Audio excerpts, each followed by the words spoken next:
अस्सलाम वालेकुम, आप देख रहे हैं वॉइस ऑफ पंजाब और मैं हूं चौधरी शाम नवाज़।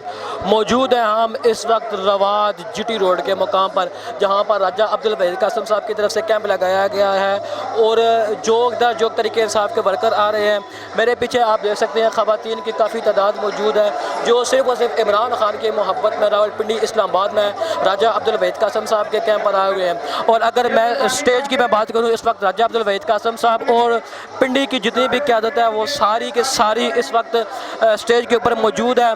राजा मोहम्मद अली साहब, सदाकत अली अब्बासी साहब और इसी तरह बहुत सारे अफराद यहाँ पर आ रहे हैं। और मेरे पीछे आप ख़वातीन की तादाद देख सकते हैं, मेरे पीछे आप ख़वातीन की तादाद देख सकते हैं। वो पीछे अच्छी खासी ख़वातीन आई हुई हैं और बहुत ज़्यादा तरीके इंसाफ के वर्कर एनर्जेटिक हैं और ये भरपूर जज्बे के साथ भरे हुए हैं। और इनको पता है कि आज का ये जलसा आखिरी जलसा है और यहाँ पर इमरान खान साहब के चाहने वाले कसीर तादाद में मौजूद हैं। पुलिस की भी भारी नफरी मौजूद है, यहाँ पर इंतज़ामिया काफ़ी ज़्यादा मौजूद है। लेडीज़ जोक दर जोक आ रही हैं, फिर हमारे साथ जो भी आती हैं तो फिर मैं बात करता हूँ आपसे।